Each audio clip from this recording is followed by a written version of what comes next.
Welcome back, students.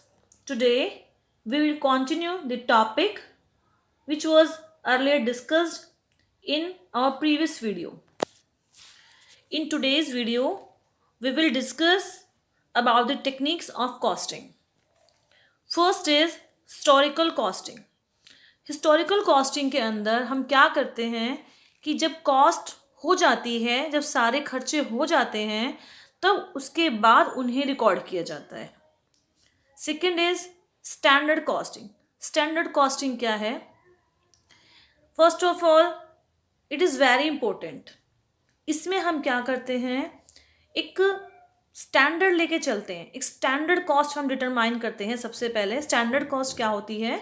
Standard cost is pre determined cost. हम production कर रहे हैं, हम गुड्स सर्विसेज का प्रोडक्शन कर रहे हैं और हमने एक अंदाज़ा लगाया है कि इतनी इसमें कॉस्ट आनी चाहिए, लेकिन वास्तव में कॉस्ट आती कितनी है वो एक्चुअल कॉस्ट है. तब हम उनका दोनों का कंपैरिजन करते हैं कि हमने कितना एस्टिमेट किया था और एक्चुअल में कितनी कॉस्ट आई, दोनों में डिफरेंस क्या है, उसे बोलते हैं एनालिसिस ऑफ वेरिएंस. अब वो जो डिफरेंस है, जो वेरिएंस है, वो एडवर्स भी हो सकता है और फेवरेबल भी. मे बी कि हमने जो सोचा था वो कॉस्ट ज़्यादा आई है, लेकिन जो एक्चुअल कॉस्ट है वो कम आई है, तो ये फेवरेबल वेरिएंस हो जाएगा. और हो सकता है जो स्टैंडर्ड कॉस्ट है, जितना हमने अंदाज़ा लगाया है वो कम हो और जो एक्चुअल कॉस्ट है वो ज़्यादा आई है, तो जो वेरिएंस है, जो डिफरेंस है, उसे हम बोलेंगे एडवर्स. तो हमें पता लगाना है अगर एडवर्स वेरिएंस भी है या फेवरेबल भी है कि उनकी कॉजेज़ क्या हैं, उनकी वजह क्या है, रीज़न क्या है. Third is marginal costing. जब भी हम प्रोडक्शन करते हैं तो दो तरह की कॉस्ट हम कंसीडर करके चलते हैं. एक होती है फिक्स कॉस्ट, एक होती है वेरिएबल कॉस्ट. फिक्स कॉस्ट वो होती है जो प्रोडक्शन के साथ डायरेक्टली चेंज नहीं होती. प्रोडक्शन आप ज़्यादा करो, ज़ीरो प्रोडक्शन हो या कम प्रोडक्शन हो, फिक्स कॉस्ट उतनी ही रहेगी, उसका प्रोडक्शन से डायरेक्ट रिलेशन नहीं है. एक होती है वेरिएबल कॉस्ट, जिसका डायरेक्ट रिलेशन होता है प्रोडक्शन के साथ. इसको हम प्रोडक्शन कॉस्ट भी बोलते हैं. अगर प्रोडक्शन ज़्यादा होगा तो वेरिएबल कॉस्ट ज़्यादा होगी, प्रोडक्शन कम होगा वेरिएबल कॉस्ट कम होगी, प्रोडक्शन ज़ीरो होगा वेरिएबल कॉस्ट ज़ीरो होगी. तो जो वेरिएबल कॉस्ट है उसको ही हम मार्जिनल कॉस्ट बोलते हैं. There is a difference between marginal cost and marginal costing. I am discussing marginal costing. What is marginal costing? इसमें हम क्या करते हैं, हम मार्जिनल कॉस्ट डिटरमाइन करते हैं. हम जब डिसीजन मेकिंग करते हैं, जब हम कॉस्ट निकालते हैं, तो we take into consideration only marginal cost. हम फिक्स्ड कॉस्ट को कंसिडर नहीं करते. हम सारे डिसीजन मार्जिनल कॉस्ट को लेकर करते हैं. प्रोडक्ट की कॉस्ट निकालते हैं, उसमें भी मार्जिनल कॉस्ट को फोकस करके करते हैं, और उसका क्या इफेक्ट है प्रॉफिट पे और सेल पे, वो सारा हम मार्जिनल कॉस्टिंग के अंदर देखते हैं. Next is direct costing. Direct costing के अंदर हम सारे डायरेक्ट एक्सपेंसेस को लेते हैं. जब हम सिर्फ डायरेक्ट एक्सपेंसेस को ही कंसीडर करके कॉस्ट निकालते हैं, वो डायरेक्ट कॉस्टिंग के अंदर आती है. Next is absorption costing. जैसे मैंने आपको अभी बताया कि दो तरह की कॉस्ट होती हैं, एक फिक्स कॉस्ट, एक होती है वेरिएबल कॉस्ट. जब हम सिर्फ फिक्स कॉस्ट को ही कंसीडर करते हैं वाइल टेकिंग डिसीजंस, तो वो मार्जिनल कॉस्टिंग के अंदर आता है. लेकिन हम फिक्स कॉस्ट को इग्नोर नहीं कर सकते. हालांकि फिक्स्ड कॉस्ट प्रोडक्शन के साथ चेंज नहीं होती है. अगर हम प्रोडक्शन ज़्यादा भी करेंगे तब भी फिक्स्ड कॉस्ट में तो कोई चेंज आएगा ही नहीं. लेकिन इसका मतलब ये नहीं है कि हम फिक्स्ड कॉस्ट को इग्नोर कर दें. फिक्स्ड कॉस्ट भी एक बहुत बड़ा पार्ट होती है टोटल कॉस्ट का. तो एब्जॉर्प्शन कॉस्टिंग के अंदर हम फिक्स्ड कॉस्ट और वेरिएबल कॉस्ट दोनों को ही कंसिडर करते हैं. इसके अंदर हम सारी कॉस्ट को लेते हैं, उनके बेस पर ही हम टोटल कॉस्ट निकालते हैं, उसके बेस पर ही हम डिसीजन मेकिंग करते हैं. Next is uniform costing. Uniform costing, uniform का मतलब आप सभी जानते हैं. यूनिफॉर्म मीन्स एक जैसा. जैसे स्कूल्स में आप लोग यूनिफॉर्म पहनते हो, मीन्स एक जैसी ड्रेस. तो इसका यहाँ पर क्या मतलब है यहाँ पर इसका मतलब है कि जब एक जैसी फर्म्स जो सेम हैं, जो एक जैसा बिजनेस करती हैं, एक ही तरह की इंडस्ट्री की जितने भी फर्म्स हैं, एक ही बिजनेस में जो इन्वॉल्व हैं, एक ही तरह के बिजनेस में जो इन्वॉल्व हैं, जब वो सारी फर्म्स कॉस्टिंग का एक ही तरीका, एक ही कॉमन अप्रोच अडॉप्ट करती हैं कॉस्टिंग करने की, तो उसे हम बोलते हैं यूनिफॉर्म कॉस्टिंग। यूनिफॉर्म कॉस्टिंग कोई कॉस्टिंग नहीं है, कोई मेथड नहीं है। यूनिफॉर्म कॉस्टिंग का मतलब ये है कि जब एक जैसी सिमिलर फर्म्स एक साथ कॉस्टिंग करने का एक कॉमन, एक मेथड, एक कॉमन तरीका अडॉप्ट करती हैं, तो उस कंडीशन को, उस केस को हम बोलते हैं uniform costing. Next is methods of costing. अब कॉस्टिंग हम क्यों कर रहे हैं? कॉस्टिंग का मतलब एसरटेनमेंट ऑफ कॉस्ट, कॉस्ट निकालना। कॉस्ट किसकी निकाल रहे हैं हम? या तो गुड्स की जो हमने मैन्युफैक्चर करने हैं, या सर्विस जो हम रेंडर कर रहे हैं। तो अब हमने कॉस्ट निकालनी है या तो गुड्स की या सर्विस की, तो उसके लिए हम कौन सा मेथड यूज़ करेंगे, किस मेथड के थ्रू हम कॉस्ट निकालेंगे, किस तरह से, किस मेथड के थ्रू हम कॉस्ट निकालेंगे, वो है कॉस्टिंग मेथड्स। तो कॉस्टिंग मेथड्स को दो पार्ट्स में क्लासीफाई किया गया है, specific order costing method and second is continuous operation costing method. तो अभी हम पढ़ेंगे पहले स्पेसिफिक ऑर्डर कॉस्टिंग मेथड। इसके सब पार्ट्स क्या क्या हैं? First is job costing, second is contract costing, third is batch costing and fourth is target costing. And first is job costing. Job costing क्या है? पहली बात, जॉब कॉस्टिंग कहाँ पर अडॉप्ट की जाती है? जॉब कॉस्टिंग वहाँ पर अडॉप्ट की जाती है जहाँ पर प्रोडक्शन ऑर्डर के हिसाब से होता है। मीन्स जहाँ पर प्रोडक्शन आप ऑर्डर मिलने के बाद ही करोगे। तो लाइक इसका एग्जांपल देती हूँ मैं आपको, लाइक प्रिंटिंग प्रेस। जैसे प्रिंटिंग प्रेस है, वहाँ पर अगर शादी के कार्ड छपने हैं वहाँ पर, तो वो ऑर्डर के हिसाब से ही प्रिंट किए जाएंगे। तो एक प्रिंटिंग प्रेस में अगर मान लीजिए 10 ऑर्डर हैं हमारे पास, तो हर उस ऑर्डर को हम जॉब बोलेंगे और उनको एक नंबर भी दे देंगे, job number 1, job number 2, job number 3 and so on. तो जॉब का मतलब क्या हुआ? ऑर्डर।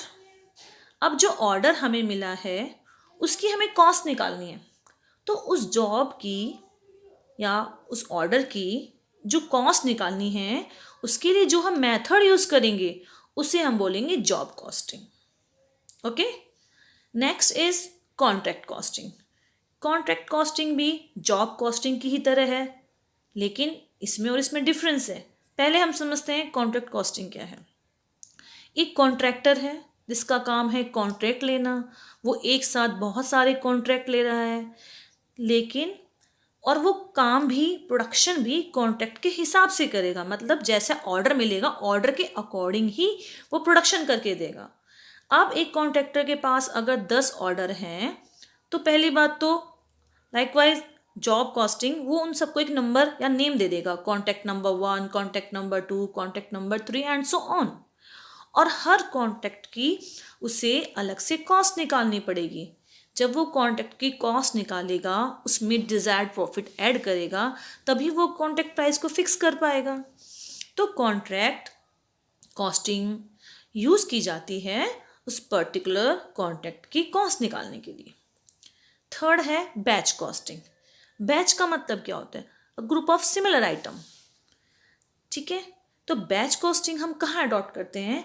जहाँ पर हम एक साथ एक जैसे गुड्स बना रहे हैं लॉट में, तो वहाँ पर हम उस पूरे लॉट की कॉस्ट निकाल लेते हैं। वहाँ पर उस पूरे लॉट की कॉस्ट निकालने के लिए जो हम मेथड यूज़ करते हैं, that is batch costing. Next is target costing. Target costing क्या है? टारगेट कॉस्टिंग कहाँ अडॉप्ट की जाती है?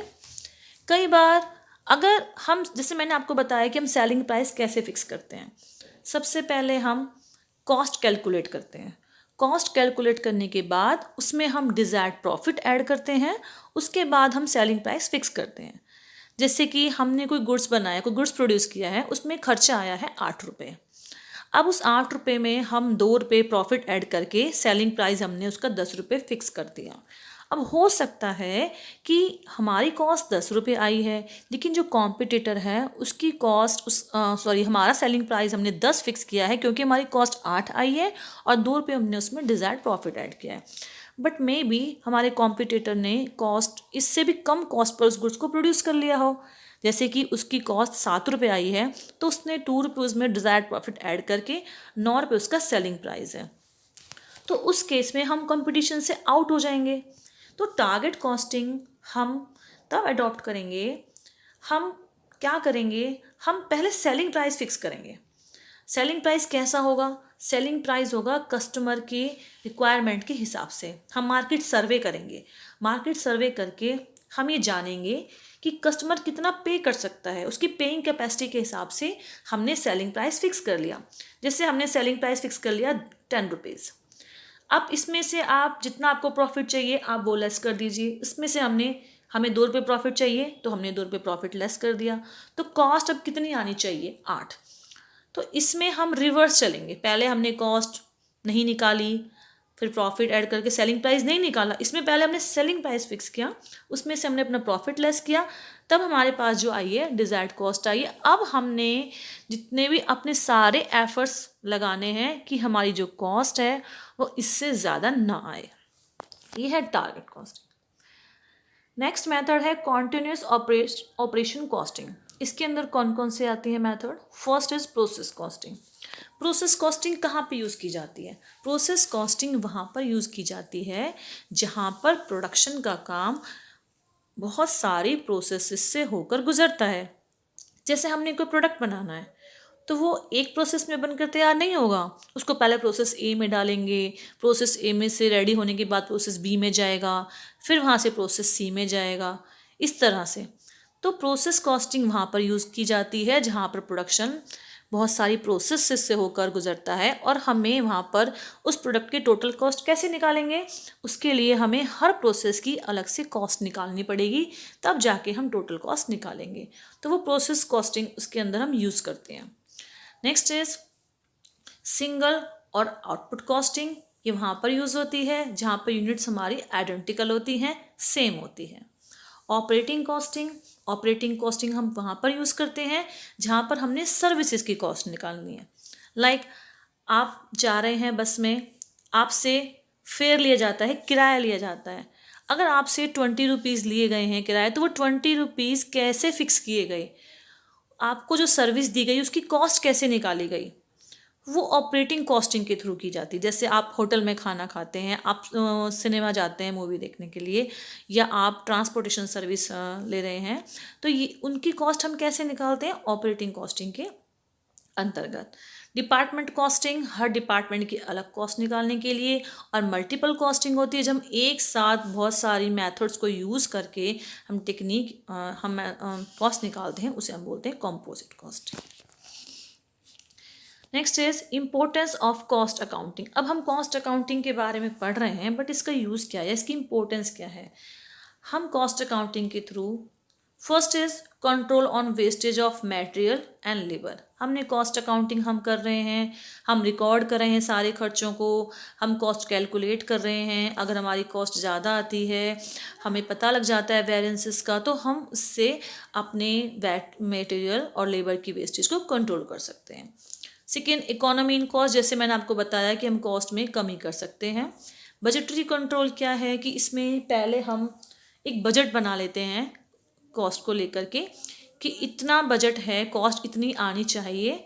फिर हम देखते हैं एक्चुअल में कितनी कॉस्ट आई, फिर हम उनका कंपैरिजन करते हैं, और अगर कोई एडवर्स वेरिएंस है तो उसको कंट्रोल करने के लिए हम स्टेप्स लेते हैं।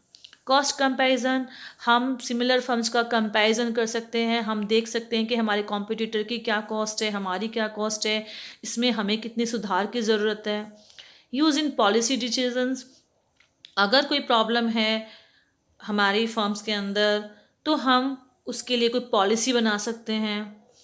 कस्टमर को लोअर कॉस्ट पे प्रोडक्ट ऑफ़र कर सकते हैं। ऐसा हम तभी कर सकते हैं जब हमें नॉलेज हो कि हमारी कॉस्ट कितनी आ रही है। अगर वो ज़्यादा है तो हम उसको कंट्रोल कर सकते हैं। कंट्रोल करने के बाद हम कॉस्ट को कम कर सकते हैं और प्रोडक्ट को कस्टमर को हम लो रेट पर ऑफ़र कर सकते हैं। Limitations of cost accounting. Cost accounting की कुछ लिमिटेशंस भी हैं। The first is based on estimate. अब इसमें हम कॉस्ट तो कैलकुलेट कर रहे हैं, लेकिन इसमें कई बार हम जो ओवरहेड्स ऐड करते हैं वो एक्चुअल नहीं होते, वो हम एस्टिमेशन के बेस पर लेते हैं। तो इट्स एन एस्टिमेशन समटाइम्स। तो एस्टिमेशन वो आपकी सही भी साबित हो सकते हैं और गलत भी। तो अगर वो गलत साबित हो गए तो कॉस्ट का जो कैलकुलेशन है वो गलत होगा। कॉस्ट का गलत कैलकुलेशन, सेलिंग प्राइस गलत फिक्स होगा। नेक्स्ट इज, अब जैसे कि हमने अभी बहुत सारे मेथड्स पढ़े, टेक्निक्स पढ़ी, तो बहुत सारे मेथड्स हैं, बहुत सारी टेक्निक्स हैं, तो किस मेथड को यूज़ किया जाए, कौन सी टेक्निक है, इस चीज़ से प्रॉब्लम हो जाती है। थर्ड इज, कॉस्ट अकाउंटिंग सिर्फ मैन्युफैक्चरिंग कंसर्न्स में ही यूज़फुल होती है, जहाँ पर हम प्रोडक्शन करते हैं, क्योंकि जहाँ प्रोडक्शन करते हैं वहीं पर हमें कॉस्ट कैलकुलेट करने की नीड होती है। ट्रेडिंग कंसर्न्स जिनमें सिर्फ बाइंग एंड सेलिंग, जिनका काम सिर्फ बाइंग एंड सेलिंग होता है, वहाँ पर ये एप्लीकेबल नहीं होती। जब हम फाइनेंशियल अकाउंटिंग करते हैं तो हम ऑलमोस्ट सारे ही आइटम इंक्लूड किए जाते हैं, लेकिन जब हम कॉस्ट अकाउंटिंग करते हैं तो कुछ आइटम ऐसे होते हैं जो कि इंक्लूड नहीं किए जाते हैं। ये भी इसकी एक लिमिटेशन है, जिसकी वजह से फाइनेंशियल अकाउंटिंग और कॉस्ट अकाउंटिंग के जो रिजल्ट्स हैं वो डिफरेंट आते हैं। प्रॉब्लम ऑफ मार्जिनल कॉस्टिंग, जैसे कि मैंने आपको बताया कि मार्जिनल कॉस्टिंग के अंतर्गत हम सिर्फ वेरिएबल कॉस्ट को ही लेकर चलते हैं, फिक्स कॉस्ट को कंसिडर नहीं करते, जिससे कि एक प्रॉब्लम ये होती है कि कॉस्ट का करेक्ट डिटर्मिनेशन नहीं हो पाता। Last topic is difference between cost accounting and financial accounting. Cost accounting के बारे में बताया मैंने आपको, ये मैन्युफैक्चरिंग कंसर्न्स में जो जहाँ भी प्रोडक्शन होता है वहाँ पर यूज़ की जाती है, क्योंकि वहाँ पर ही हमें कॉस्ट को कैलकुलेट करने की नीड होती है। लेकिन फाइनेंशियल अकाउंटिंग जो है वो चाहे ट्रेडिंग कंसर्न हो, चाहे मैन्युफैक्चरिंग हो, चाहे नॉन प्रॉफिट हो, सब तरह के कंसर्न्स में ये यूज़ की जाती है। कॉस्ट अकाउंटिंग में हम 3 एलिमेंट्स को रिकॉर्ड करते हैं, जो मैंने बताया आपको, material, labour and expenses. Financial accounting में सारे ही खर्चे और सारी ही इनकम रिकॉर्ड की जाती है। कॉस्ट अकाउंटिंग का एडॉप्शन वॉलंटरी है, सिर्फ कुछ इंडस्ट्रीज़ के लिए ही कॉस्ट अकाउंटिंग का एडॉप्शन कंपलसरी है, लेकिन फाइनेंशियल अकाउंटिंग जो है वो हर तरह के बिजनेस के लिए अडॉप्ट करना कंपलसरी है। कॉस्ट अकाउंटिंग के अंदर अगर हमें स्टॉक की वैल्यू निकालनी है तो हम कॉस्ट प्राइस पे निकालते हैं, जो भी उसका कॉस्ट प्राइस होगा। बट फाइनेंशियल अकाउंटिंग के अंदर जब हमें स्टॉक की वैल्यू निकालनी होती है तो जो कॉस्ट प्राइस है और मार्केट प्राइस है, जो भी कम होगा, विच एवर इज़ लेस, उस पर ही हम स्टॉक की वैल्यू फिक्स करेंगे।